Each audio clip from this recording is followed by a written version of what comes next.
Welcome to Pirate Living Podcast. We are your hosts, Karan and Kristen. On this podcast, we are highlighting ordinary people living extraordinary lives. These are pirates who take small, bold actions daily to create social change. Pirate life is all about rebelling and breaking the rules for good. Creating lasting social change starts by first breaking our inner rules. After all, the hardest rules to break are your own. The pirates we highlight have dedicated themselves to creating good trouble. Today we are talking with Allison Pelot. Allison is a holistic personal trainer and nutrition lifestyle coach who helps her clients feel strong, confident, and calm in their bodies for life-changing results.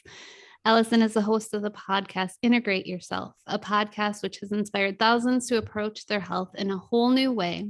And she's the author of the book, Finally Thriving. So we are looking forward to chatting with Allison today and learning more. So welcome. Thank you so much for having me on. It's a pleasure and an honor to be here. Thank you both. You're welcome. And Allison, we'd love for you to tell us the tale of what started you on your pirate journey and led you to where you are today. Wow. Yeah. So, gosh, that's a lot of different stories, but let me pick one from all of those stories. Yeah, so I started out as far as holistic lifestyle and nutrition coaching and personal training goes. I started out after, being a stay-at-home mom, staying home with my kids for 3 years, and I decided I wanted to do something, but I didn't really want to have to work for anybody, so I was trying to figure out a way to do something where I could work for myself.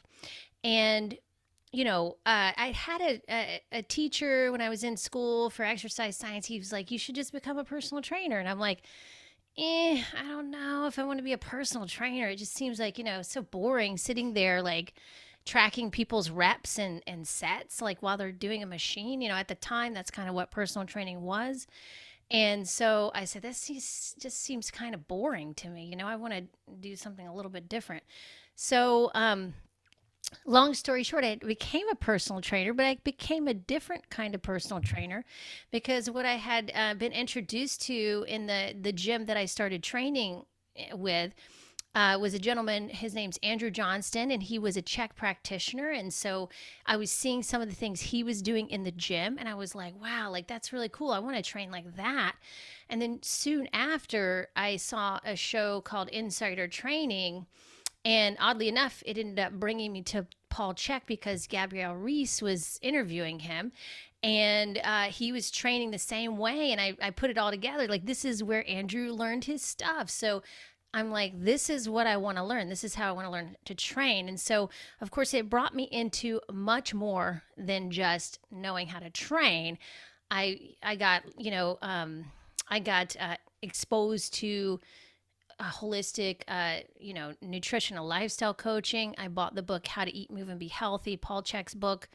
And that just started a cascade of a new perspective as it related to health, missing pieces that really helped me put my health back together in my own life. And so that inspired me to help others. And so from there on, I began helping people holistically, really approaching the body and the mind and the spirit through a holistic perspective, right? And so that's how I started out. And I was a gymnast for, from the age of 5 to 22, competitive gymnast. So I had, I knew how to be in charge of my body from a movement perspective, but then there was so many other components, especially as I got older, that I learned there's emotional and spiritual aspects to health too that actually, feed down into the physical, as well as you guys have probably, I know you've learned, Kristen, about the words that you're saying to yourself and how that shapes your reality too. So again, this led me to all these different places where I could learn how to become the master of myself in that way. So to make a long story short, that's kind of how I ended up here. And, now I'm podcasting and I'm using my voice also to help people. Yeah, Karan's an lifted coach too. That's how we met. Oh, cool. Yeah. So you know as well. Yeah, you know about all that. Yep. Yeah. Yeah, we met through mostly through level 2. And Oh, nice. Yeah. And it takes like when you start coaching, it takes years to really start to master the craft of it. And of course you gain all these tools along the way.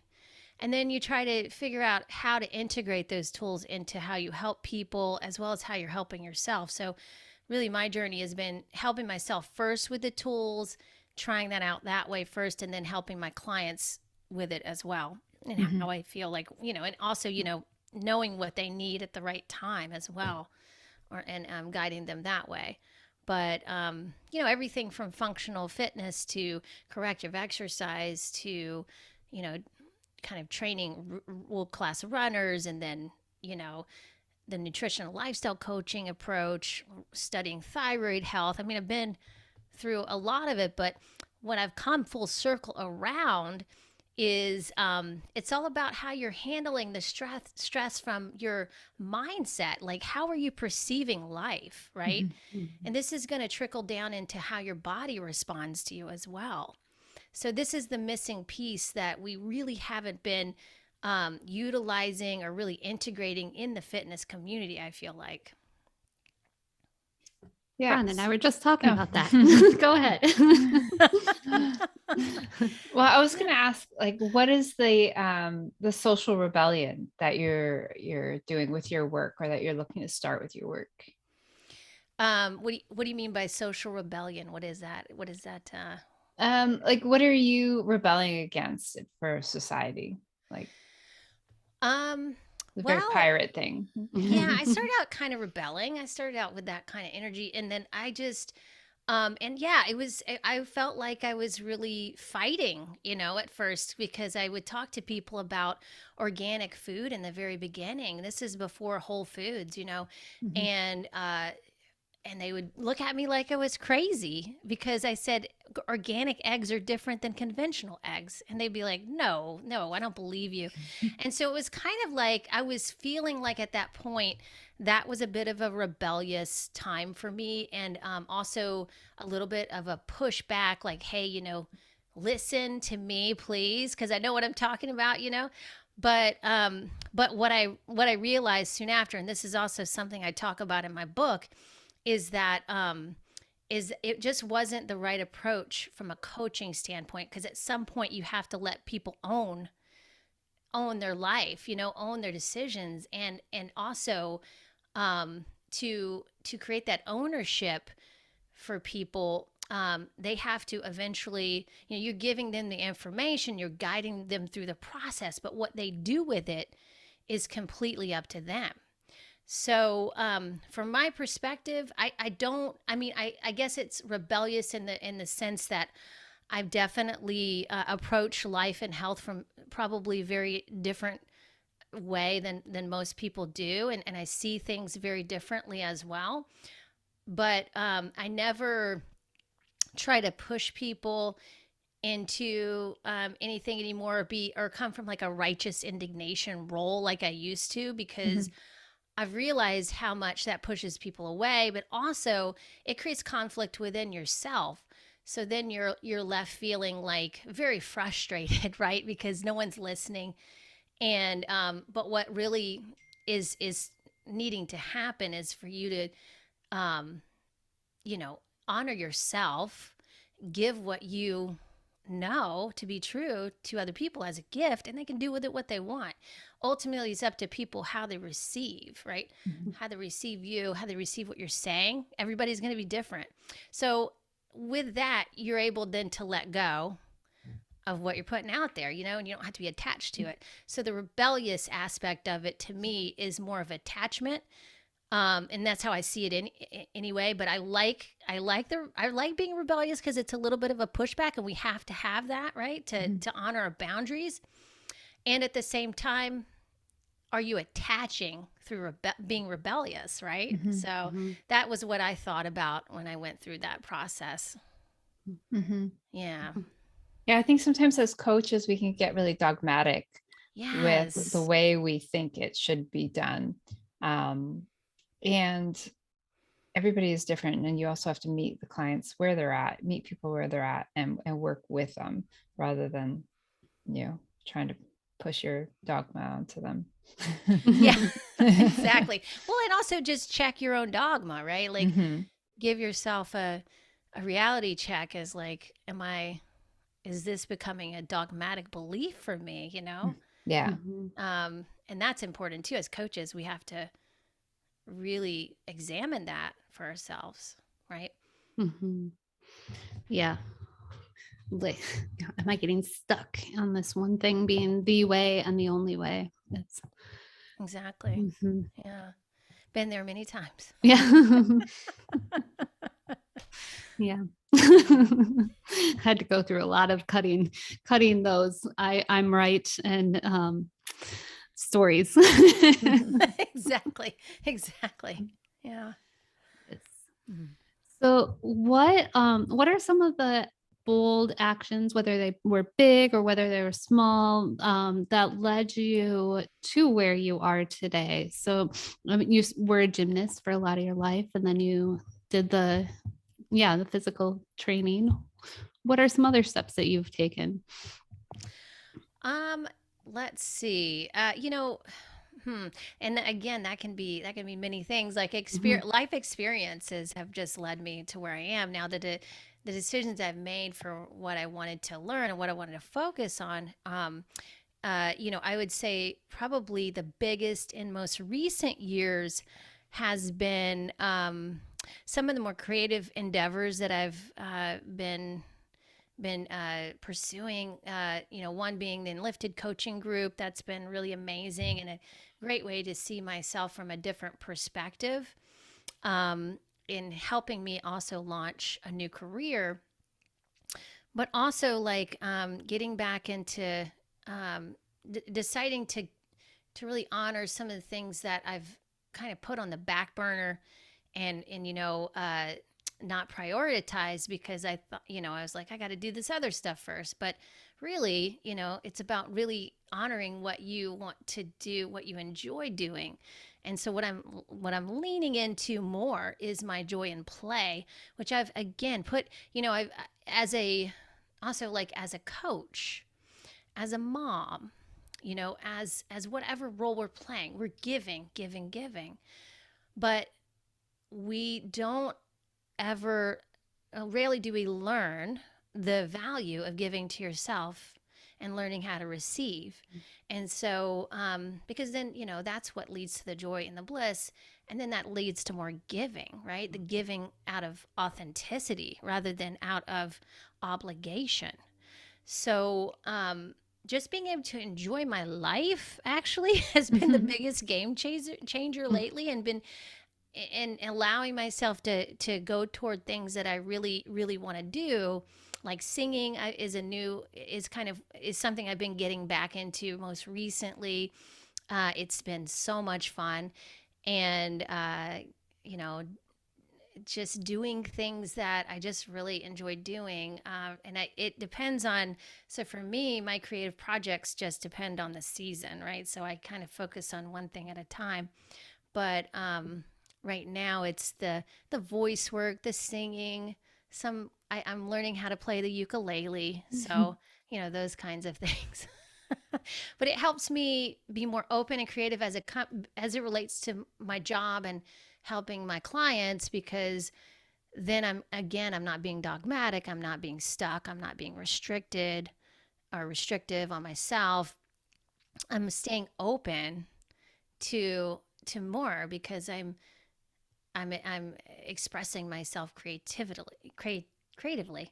I like your new way of saying it. Creatively. Whatever that is. That's a new word I just made up. It's a good one. We'll use it. So yeah, I hope, I don't know if that answered your question, Kristen, but like that's what comes to me when you ask that, because there's been many milestones. There's been many times that have definitely kind of changed me. And, my kids being one of them, having, my son having a reaction to a vaccine when he was younger, that opened me up to so many things health-wise, And so it's like little things like that just woke me up, to stuff that's happening. And also for him, going gluten free at that time was important for him too, and me learning about that. So for me, just these little or big life experiences that we have, and that really change the trajectory of our life, and then, in a way, when something happens, like you go into a crisis, whether it's a crisis outside of you or a crisis of self, what this does is it helps you pay attention to really, like, hey, am I doing what I really want to be doing right now? Like, or am I trying to distract myself from myself? Am I trying to stay really busy so I don't have to think about my own needs, right? And so those are the things that really, I think the crisis, that's the kind of things it brings to the table for people, is that awakening aspect where you're like, hey, let's examine what we're doing. Is it working, right? Yeah, one of the things that you said that has been talked about by so many pirates that we've interviewed is just talking about joy and play and bringing that back into your life. And I think that it's so missing from general adulthood. Yeah, I know, right? Yeah. That it's an important factor for bringing that back in. And you mentioned bliss, and we've had other guests talk about chasing their bliss, and it's so important to find those things that do bring us joy and happiness and play back to our life, just to make it worthwhile. I mean, a life without joy and play sounds pretty terrible. Yeah. I mean, I think that's what we're here for, right? And we missed the mark on that one. Yeah, I just, and it doesn't have to be huge. It can be small things, in your life. Like, you can just pay attention to the smaller aspects of beauty in your life, and what you really appreciate. And you could just change some things on the wall and be like, wow, that's really great. I'm so glad I did that. It feels so much better in here. Just little, there's so many different ways to create, that we forget about. We always think it's about art. It's really not. I mean, you're creating everything that you're doing, and you're creating your life. And so, if we can look at it that way, then it's all it's your masterpiece, basically. So you can treat everything that way, and that's that's a way to just be with it, and be and enjoy it, because again, like, we're always rushing through to the next thing. What's the point of that? There's times where we have to do that, of course, but I mean, I've done it, just made myself busy, hustle for the sake of hustling. And then you're like, wait, why am I doing this again? When you have young kids, yes, that has to happen. But then again, where in your life can you make small changes to where you don't have to hustle all the time? Can you create some space for yourself within that, And everything counts. Every little bit counts. So even just like buying yourself some flowers and putting it in the kitchen or on the table, those are like little acts of joy and bliss and kindness to yourself that can bring just a lot of happiness to your life right there, just by doing those little things, I had a friend one time ask if I wanted to do 21 days of pleasure with her, which was basically finding something every single day for 21 days that brings you joy, pleasure, whatever, that brings that feel good feeling. And to think about it for every day for 3 weeks was like, I realized it can be just something small, like going outside to eat on my lunch break and letting the sun shine on me, taking a 10-minute walk, finding a joke or something like just small. It could be something small, and it's even just a few minutes for myself. And that made a huge difference in how I felt. And so, it doesn't have to be a big grand thing. It can be really small too. Yeah. Absolutely. Absolutely. It's and in my opinion, it's everything. You know, it's if you I don't even know what I'm here for if I'm not enjoying what I'm doing. You know, it's, I mean, even, yes, of course, we're learning things. We're, to some extent, you know, as you learn things, sometimes there's suffering involved. But again, it's like, it's a perspective too. You know, so to suffering, for some people is different for other people. Some people can see the same thing where someone's suffering and think of it more optimistically, you know, or see that there's you know, something good to come out of it, right? And so um it's always good to check in with your perspective, right? As we all have learned and lived it. Yeah. So when you're working with your clients, what are some of the more uncomfortable questions that people can ask themselves in order to make changes in their lives, or questions that you've asked yourself to make these changes? Well, I think it's about, for me anyway, and I know I've experienced this through some of my clients as well. Um, it's all about the stories you're telling yourself. You know, are you telling yourself, are we repeating a story over and over again that doesn't serve us? Or are we going beyond that story and, you know, seeing more potential there? Because the story can many times be limiting for what you're capable of doing, and so I think it's always about the story, you know, like what story are you telling yourself over and over again? Check in with that, examine it, and rewrite that story. You know, rewrite it the way you'd like.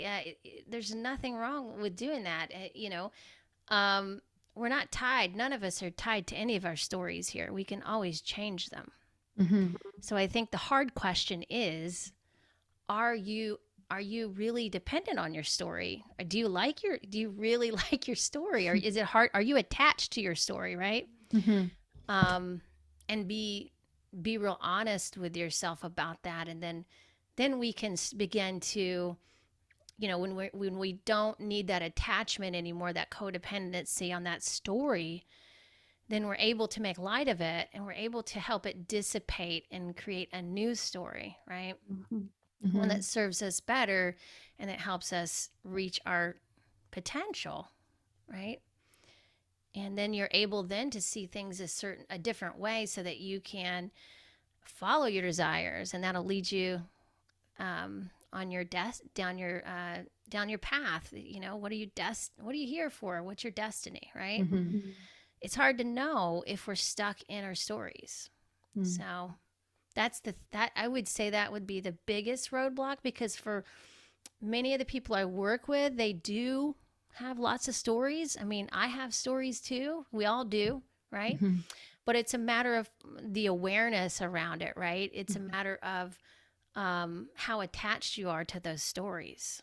And I think that's the biggest thing to get clear about, and to be honest with yourself about, because that's the only way you're really going to change your perception of your reality.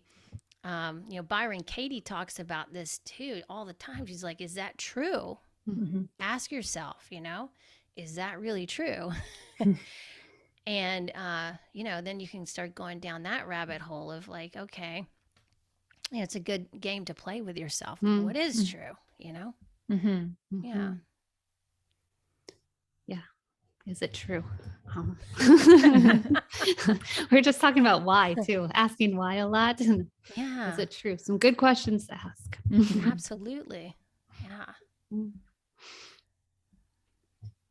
And I think we make up stories because we are afraid of the unknown a lot of times. We like want an answer immediately, instead of being with the unknown and just like holding space for that, because that's the void, and the void is where you invite opportunity, right? But if you don't ever open yourself up to that void and hold space for that, then the new opportunities don't come, because you're filling the space with old stories, right? Yeah, those stories too go back to the creativity part, like what we're all creating randomly. And it's a lot of times those stories that are going on in our heads. So if you want to welcome in that creativity, well, let's make sure those stories that are going in your head are making that space for the creativity too. Because you are creating. A lot of people believe they aren't, but everybody is. That's true. Just are you creating with a path, or are you creating randomly and throwing those stories all over the place? Yeah. Yeah. You can believe that, you know, things are happening to you all the time. Mm, And that's a really stressful place to be, I feel like. I mean, I'm mm, not saying that we control everything that's happening to us, but it's about more so the level of awareness about what we are creating, like you're saying. mm, You know, it's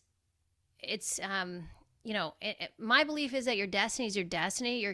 That's gonna be you mhm, know you're here for. And at the same time, what you do have control over is how you experience it.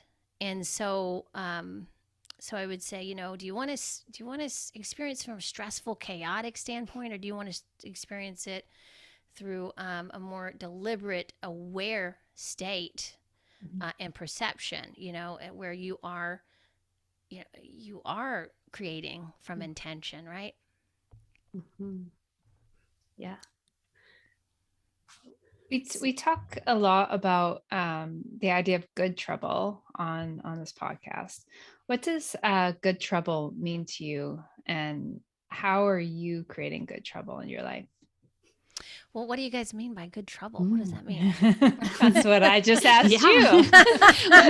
When What's it mean to you? I don't know what that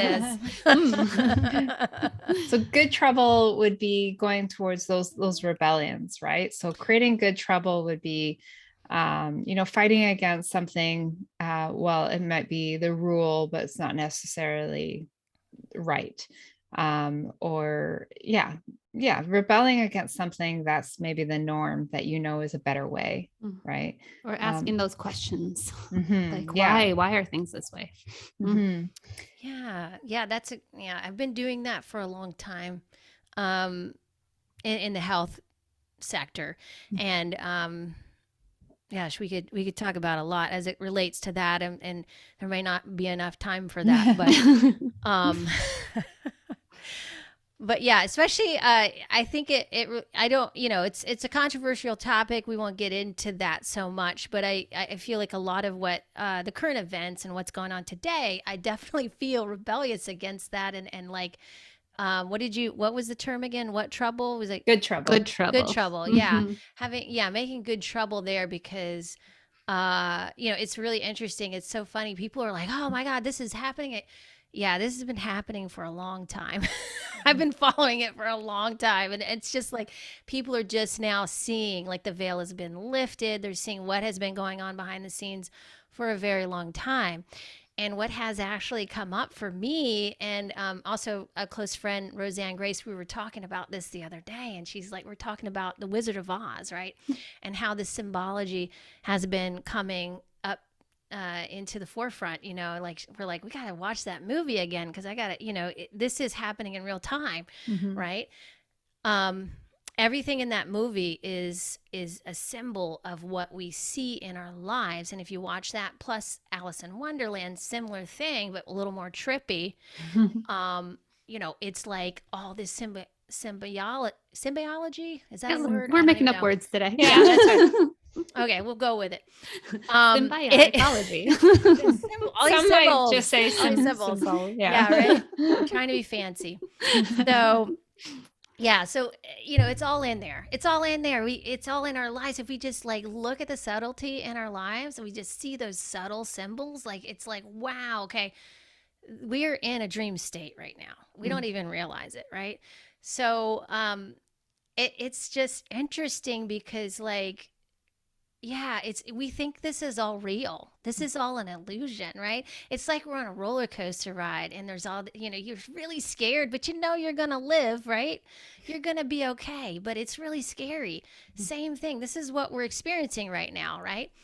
And so if you start to pay attention to the subtle, symbols, then you're going to be like, wow, okay, that makes sense. So this is the good trouble I want to make, is for people to start like look at what's happening.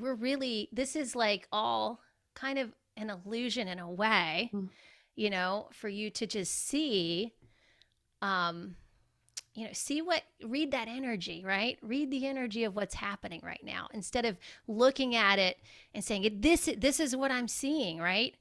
Read the energy of what you're seeing, right? So it's not all about what you're seeing. It's about what you're feeling too. It's about what you're picking up on with your other senses. And that's the only way I think we're going to really be able to get to the truth of the matter, right? And really get clear on what is happening, because it's very confusing right now, right?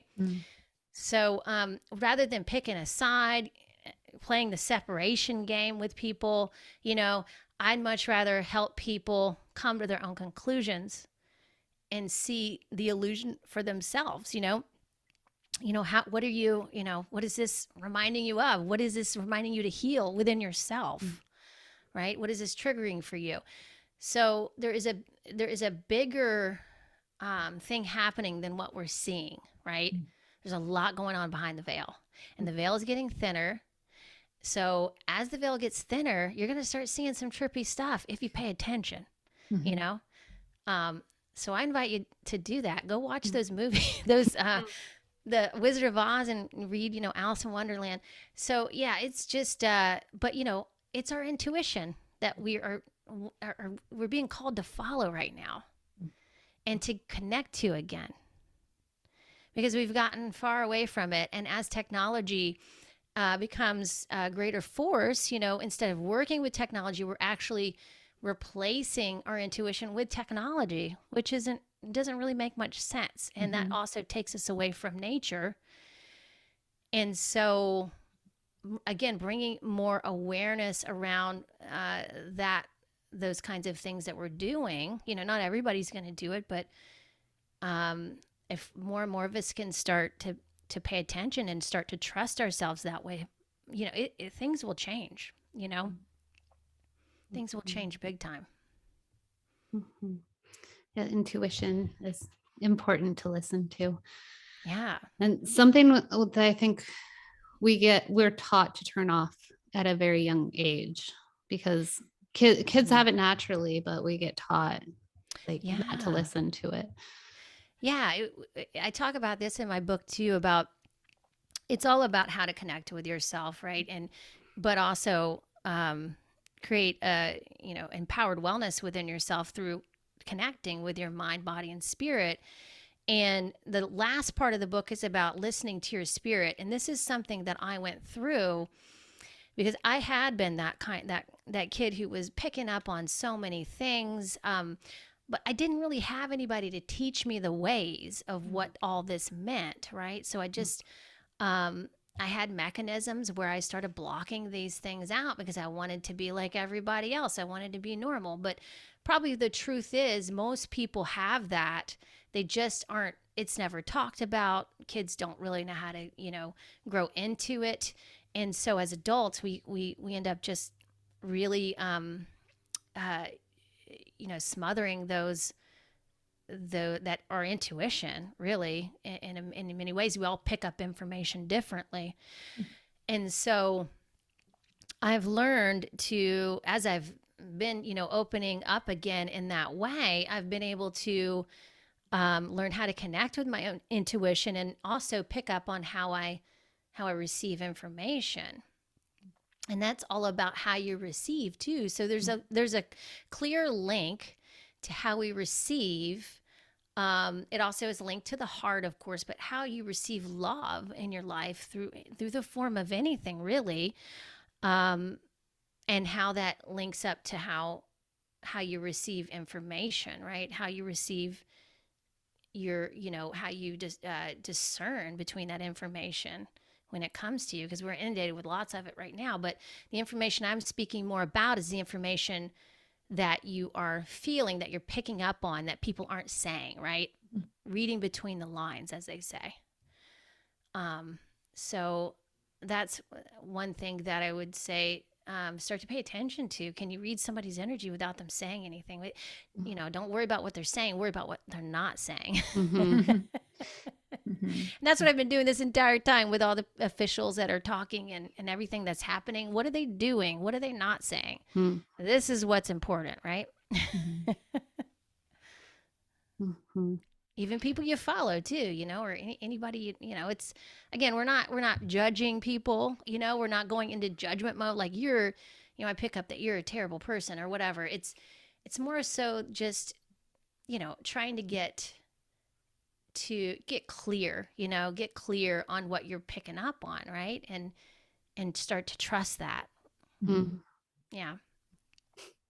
So you're saying not to go around and be like, I'm picking, you're terrible. I'm not going to listen to you. Well, it's your choice. You know, it's your choice. You know, ultimately, listen to yourself because that's going to be the smartest person.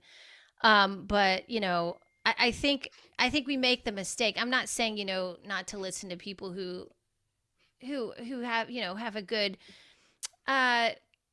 who know a lot, and you know, consider everybody's opinion who are, you know, but we tend to really not honor our own perspective, and it tends to be one of those things where we I don't know. I used to do this a lot, but I always would honor other people's opinion or perspective over mine. Mm-hmm. And then I think, why am I doing that? You know, why is my perspective or opinion? I mean, I have, and the reason being is because we all have such different life experiences. Mm. So of course we're going to have different perspectives. Someone who hasn't had your same experience in life is going to have a very different perspective on maybe the same topic, Mm-hmm. especially if they haven't had experience with it. So how are they to know, you know? And again, vice versa. How are you to know, you know? So, so that's what occurred to me. I was just like, well, maybe my perspective isn't important, and it's important to me, you know, and it's important for me to honor that. And not in a way that's like, I'm right and you're wrong, and I'm going to tell you my opinion, even if you don't ask for it. Not like that. It's more about, okay, cool. You know, this person has this opinion. I'm going to honor that. I'm going to listen to it. I'm going to do this, you know, I'm going to respect it. But ultimately, I'm going to do it, you know, honor my own perspective and make my own decision, right? Mm-hmm. Mm-hmm. So, Yeah. I think that's what we've gotten away from big time with all this, the political stuff. And so people just have forgotten where they start and others begin, you know? Yeah. And getting back to that curiosity again, too. Oh, yeah, right. Getting curious about it. Yeah. Mm-hmm. The curiosity is really what keeps you open, you know? Mm-hmm.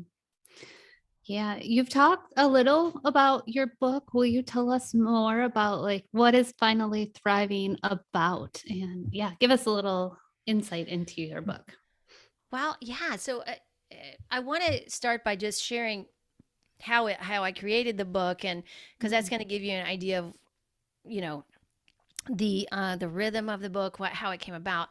And I mean, so I guess it was like, I think it started back in June of 2020. My dad had passed away in February of 2020. And we were in June, we went because we couldn't have a funeral because of all the COVID stuff. And so we took his ashes to the ocean in June and just had a small little ceremony with just my immediate family.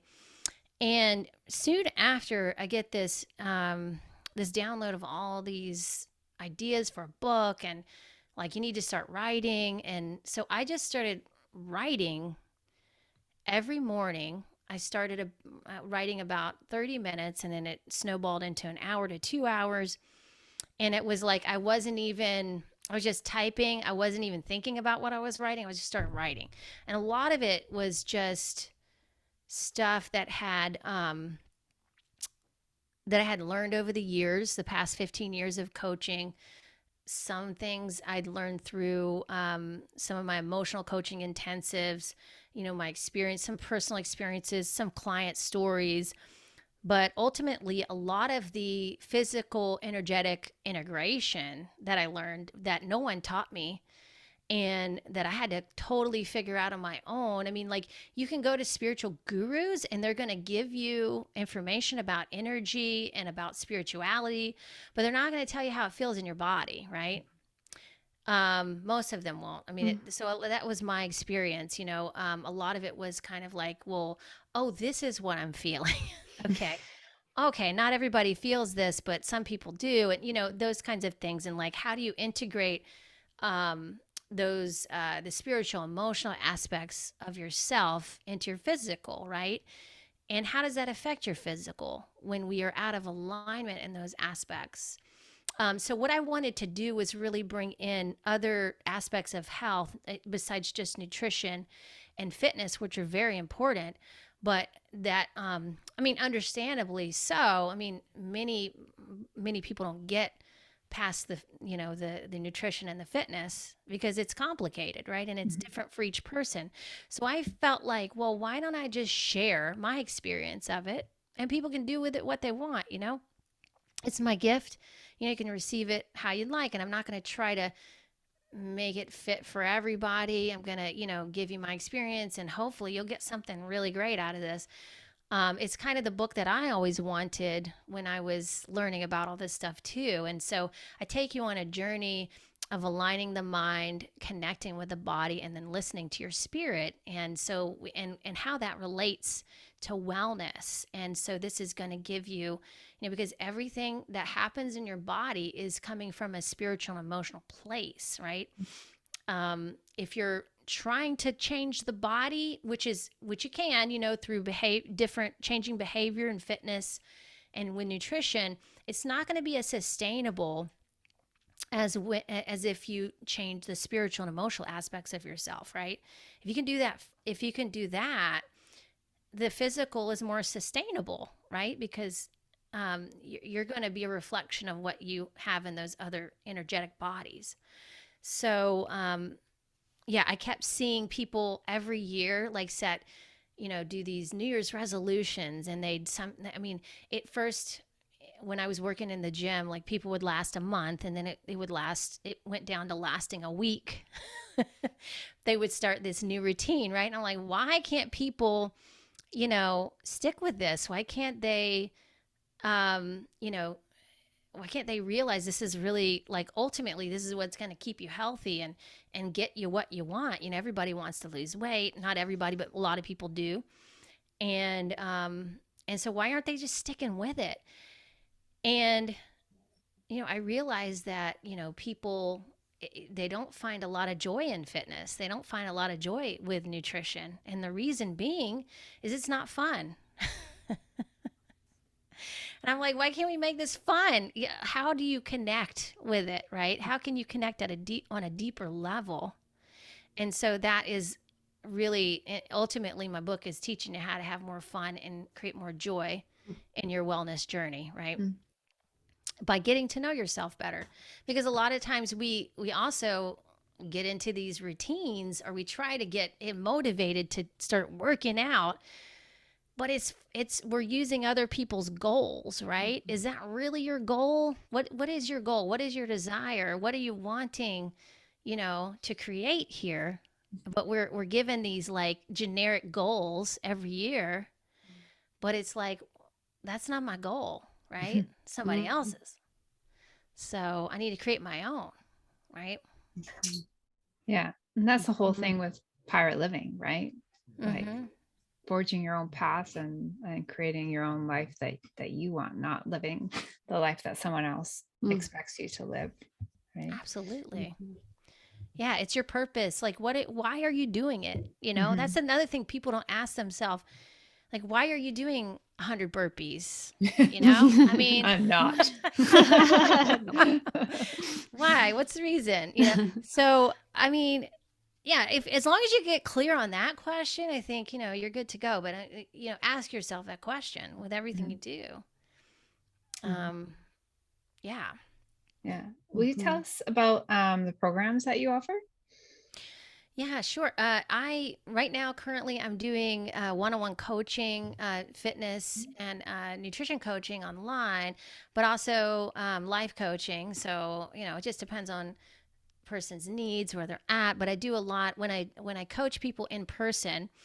Um, I focus, the people who have been coming to me most recently are just needing like a lot of corrective exercise, functional fitness, performance training, those kinds of things. But then I also help a lot of my clients with emotional, spiritual aspects. Some of the things that we were taught in the Enlifted coaching program, I integrate some of those tools in the mix as well. And moving forward, after the book comes out February 15th, I will be offering some new services. So I'm going to be moving into helping people with their voice and doing that kind of work and more of a vocal alchemy approach. And integrating that into my practice. But right now I'm not going to rush into anything right now. I'm giving myself space, and I would like to offer workshops for that kind of thing, and and then integrate some of the storytelling work with it as well. And so those are the things that I'm moving towards in the future. I'll be offering stuff like that, and probably in the spring is what I'm looking at. Perfect. Yeah.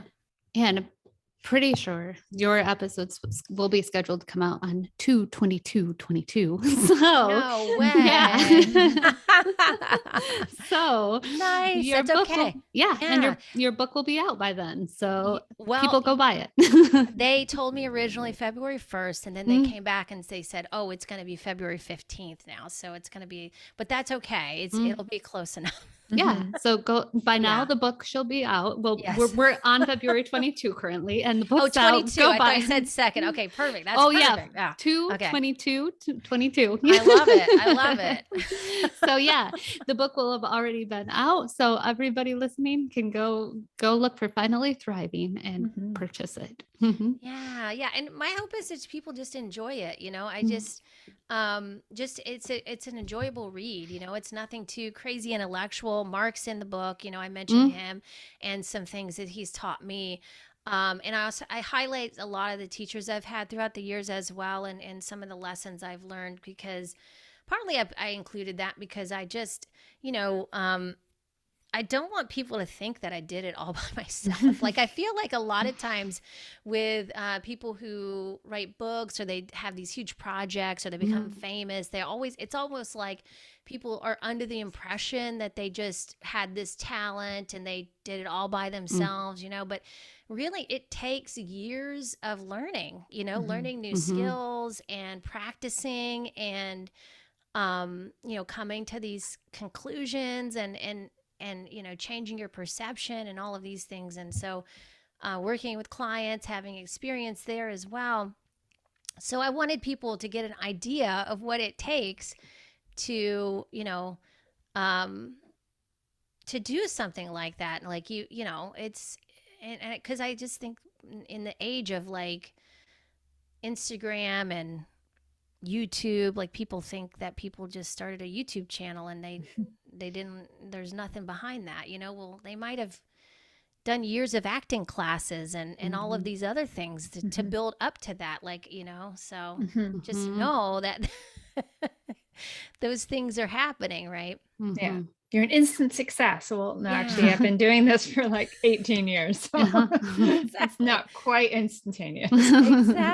Exactly. I think there's a lot of misnomer about it. And, but many people like, have had experience, and there's a reason they're successful because they've been working on it, Yeah.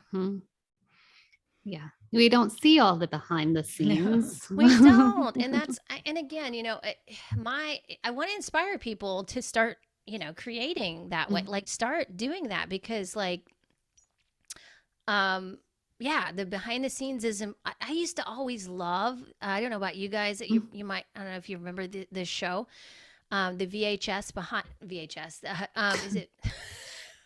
What was that channel? It wasn't MTV. It was like it was Behind the Music. What was that? Do you guys remember that? Yeah, I do. Yes. Now I can't. It's one of those things where when somebody says something and they're like, I can't remember where I have it, but it's not Oh, I there. said VH. I don't know why I can't remember the station, but like it was Behind the Music. So they would highlight these artists, mainly musicians, and they just kind of tell the story of how they became, successful and famous. And I just always thought those were so interesting because I've always been interested in how someone becomes someone, the process of that, the creative process. And so again, that's why I want to share, because like rarely do we see that. We always see the end result. And that's the same with fitness. Like you don't see what goes on, the whole year, Yeah. for this person to be fit and in good health. Like there was a big practice that went behind that. So, it's important, I think, for us to remember that there is a process, and to connect to our own creative process is a big deal, and I would love to inspire people to do that.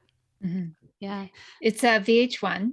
Thank you. VH1. I just couldn't remember. I had to Google. I was like, Behind the Music. I still would love to probably rewatch channel. that show. That was a really good show. But yeah, it always fascinated me how people got to where they are. It's just I loved hearing the stories. So that's interestingly enough, I watched just last night the new documentary, and you have to excuse me, there's like WrestleMania going on behind me with my dogs, but I watched the documentary. It was on Netflix about Val Kilmer. And I heard about that. He was one of the first, in the olden days to get like a video camera, and he recorded hours and hours and like boxes and boxes of tapes of his life. And he released the documentary of his life, talking about like, right from childhood to the tragic loss of his young brother, through his acting career to like his battle with throat cancer. And it was a really powerful documentary to see, this guy's life and his dedication to his craft. And so I do love that behind the music, behind the scenes, where you actually get to see the story of like what's actually happening, or how did this person actually get there. It's really great. I recommend it. 10 out of 10 would recommend. 10 out of 10. Well, and then when you see that, you also get to decide what you want your creative process to be like, right? Because they're like, oh wait, I don't really like that. That doesn't sound like it's worth it to me. Or hey, that really resonates. I really want to do that, So there's also like, it gives you options, but also like inspires you, I just love that kind of stuff too. I'm gonna have to watch that, because that's the second time somebody told me about it. And that sounds really good. And it goes along with the voice stuff you're working on too, because he literally lost his voice to throat cancer. Wow. Yes. Yeah. Even just like really interesting decisions that he made. Like he played Batman way back in the olden days, what was it, like the 90s? Talking about how it's every little boy's dream to be Batman. The reality of actually playing Batman on screen, where there's not a lot of acting involved. Right. It's just walking around in a suit. You can only see half of his face. And it's even talking about the physical challenges of being in the suit. Whereas he got to watch, I can't remember who is the other actors playing like the villains that got to like really act that part, and really put on a show where he was like stuck. And the fact that they wanted him to come back to do more Batman series, and the fact that he turned them down despite the like millions of dollars. It was a commercial success, because that just really wasn't in alignment with his actual craft of what he wanted to be doing and creating. It's like even just that was just such a powerful story of like, oh, like you didn't really consider, like you think you land this role, it's like Batman, you're Batman. Like, right. And that commercial success isn't all that it's cracked up to be. So it was really good. Anyways, enough about Val Kilmer. No, it's interesting. I mean, I still remember one of my favorite movies that he was in, Real Genius. I don't know if you guys ever Mhm. saw that, but Mhm. I used to love that. I must have watched that like 10 times. But that is really interesting, and it's amazing. Gosh, I'm so sorry. It's amazing that I will decline this. It's amazing that he was able to discern between what his true desires were and what he, and so he was able to turn down that nice offer, because he knew that if he did that, that would be going against what his heart wanted, and Mhm. so we got to find that balance, right, of like honoring our desires and what we really want to be doing, and then also getting paid well for it if we'd like to do it that way too, or or whatever way you want it to come out, or if it's just for pleasure, getting pleasure from it, getting Mhm. joy from it. Yeah. So yeah, that's inspiring for sure. Like, he must have really not wanted to do that second movie. Yeah. Yeah. If you listen to him talk about it, you'll, yeah. Understand. Yeah. hmm Well, where can our listeners go to find out more about you? Yeah, so by the time this comes out, I'll have a new website called finalythrivingbook.com. You can always still go to my website, my training website, which is Pure Energy Wellness. I'm sorry, pureenergypdx.com. Pureenergypdx.com. And that will have like my podcast on it. But I think what I'm going to also do is link my podcast to the Finally Thriving book website. And my podcast is Integrate Yourself. So really, the best way, to keep up with everything that's happening is to get on my newsletter. You can do that through my website or through Instagram as well. I have a link on the link tree there for that. Instagram is Pure Energy PDX. So those are really the newsletter, the Instagram account, the websites. Those are really the main podcast, of course, the main way that I communicate with my audience. I really don't do Twitter. I don't do Facebook. I feel like it's too much to really, if I had someone doing it for me, I would totally do that, I guess. But I but I just want to focus on the things I'm most interested in, which are pictures and podcasting. Okay. So Exactly. yeah, exactly. So those are the things I love to do. As far as like the social media aspect of it. And then of course my websites, you can always find me there as well. And yeah, that's the best way to get in touch as well too.